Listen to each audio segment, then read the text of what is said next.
Hallelujah, praise the Lord. எல்லாரும் எப்படி இருக்கிறீங்க? ஆண்டவராகிய இயேசு கிறிஸ்து நாமத்தில் உங்களை வாழ்த்துகிறேன்.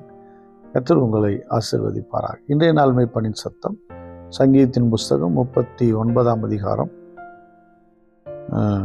4ஆம் வசனத்தை வாசிக்கிறேன். கர்த்தாவே, நான் எவ்வளவு நிலையற்றவன் என்று உணரும்படி என் முடிவையும் என் நாட்களின் அளவு இவ்வளவு என்பதையும் எனக்கு தெரிவியும். தாவீது கேட்குறாரு, ஆண்டவரே, நான் எவ்வளோ நிலையற்றவன் அப்படிங்கிறது நான் உணரணும். என் நாட்கள் முடிவுதான் எனக்கு தெரியணும். நான் நித்தியமாக வாழ்கிறவனா, இல்லை இந்த பூமியில் நித்தியமாக நான் வாழ முடியுமா, என்னுடைய வாழ்க்கை என்ன அப்படின்றது கேட்கும்போது அவருக்கு அதோடைய ரெவலேஷன் கிடைச்சி எழுதுகிறார் பாருங்க. அதனுடைய வெளிப்பாடு அவர் கிடைக்குது. இதோ என் நாட்களை 4 விரற்கடையாளவாக்கினீர், என் ஆயுசு உமது பார்வைக்கு இல்லாதது போல் இருக்கிறது. எந்த மனுஷனும் மாயையே என்பது நிச்சயம். அவருக்கு கிடைச்ச வெளிப்பாடு 4 விரற்கடை, 4 விரல். எப்படி இதுன்னா சொல்லுவாங்க பாருங்க, இது ஒரு கணக்கு.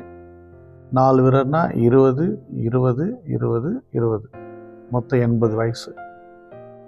70 வயது பலத்தின் மிகுதியால் 80 வயசு. 4 விரற்கடை வேலையாக என்ன பண்ணிட்டீங்க?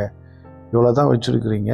என் ஆயுசு நாட்கள் உங்களுடைய பார்வைக்கு ஒன்றுமே இல்லை, அப்படி வந்துட்டு போகிற மாதிரி. ஏன்னா ஒரு பகுதியில் வசனம் சொல்லுது, அவருடைய பார்வைக்கு ஒரு 1000 வருடம் ஒரு நாளை போல் இருக்குது. அப்போ 80 வருஷங்கிறது அது ஒரு மேட்ரே இல்லை. ஆண்டவருக்கு தான் சொல்கிறாரு, ஒன்றுமே இல்லை. எந்த மனுஷனும் மாயையை நாங்கள் தான் என்ன பண்ணிக்கிறோம், எல்லாத்தையும் பெருசாக உருவகப்படுத்தி வேறப்பா நினச்சிக்கிறோம். வேஷமாகவே மனுஷன் திரிகிறான், விருதாவாகவே சஞ்சலப்படுகிறான், ஆஸ்தியை சேர்க்கிறான், யார் அதை வாரிக்கொள்வான் என்பதை அறியான். ஹல்லேலூயா. இப்போது அந்த ரெவலேஷன் சொல்கிறாரு, வேஷமாக மனுஷன் இருக்கிறான், அவன் பார்த்தா பெரிய பில்டப் கொடுத்துக்கிறான்.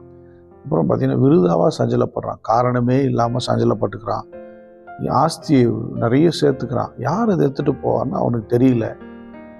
பாருங்க எவ்வளோ எளிமையாக ஆண்டவர்கிட்ட ஒரு ஜெபம் பண்ணும்போது அவர் அந்த ரெவலேஷனை கொடுக்குறார் பாருங்க. சொல்கிறார், இப்போதும் ஆண்டவரே, நான் எதற்கு எதிர்பார்த்திருக்கிறேன், நீரே என் நம்பிக்கை. ஹல்லேலூயா. அப்படின்னா எனக்கு அன்பானவரே, நம்ம நிறைய விஷயத்தை போட்டு இப்படி இருக்கணும், அப்படி இருக்கணும், இப்படி வாழணும், அப்படி வாழணும்னு நினச்சி நிறைய போட்டு நம்ம நிறைய பில்டப்பை பண்ணி எல்லாத்தையும் பண்ணி சோர்ந்து போயிடுறோம்.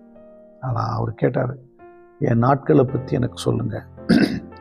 அப்படி சொன்ன உடனே அவர் கொடுத்த ரெவலேஷனில் அவர் புரிஞ்சிடுச்சு, இதெல்லாம் மாயப்பா, அவர் தான் நம்ம நம்பிக்கை. அவர் கூட இருந்தால் இருக்கிற காலங்கள் வெற்றிகரமான ஒரு காலங்களாக இருக்கும், சமாதானமான ஒரு காலங்களாக இருக்கும், ஆசீர்வாதமான காலங்களாக இருக்கும். நம்மளார ஸ்தோத்திரம் பண்ணுவோமா? ஸ்தோத்திரம் ஸ்தோத்திரம்.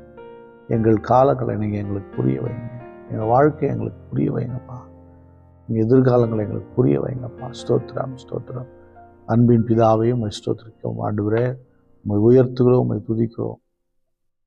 எங்களுடைய காலங்கள் உங்களுக்கு முன்னாடி ஒன்றுமே இல்லை, ஆனால் நாங்கள் எதையோ எதிர்பார்த்து எதையோ செய்து எதையோ நாங்கள் திருப்தி கொண்டிருக்கிறோம். உம்மை சார்ந்து உண்மையில் நம்பிக்கையாக உமக்குள்ளே வளரும்படி தேவன் எங்களுக்கு கிருபை செய்யுங்க. எங்கள் எதிர்காலங்களை எங்களுக்கு காண்பித்து கொடுங்க. பார்க்கிற ஒவ்வொரு பிள்ளைகளை ஆசீர்வதி. உடைய கரம் உடைய பிள்ளைகள் இருப்பதாக இயேசு கிறிஸ்துவின் நாமத்தால் ஜெபிக்கிறேன், ஜீவனுள்ள நல்ல பிதாவே. ஆமென். God bless you. Bye bye.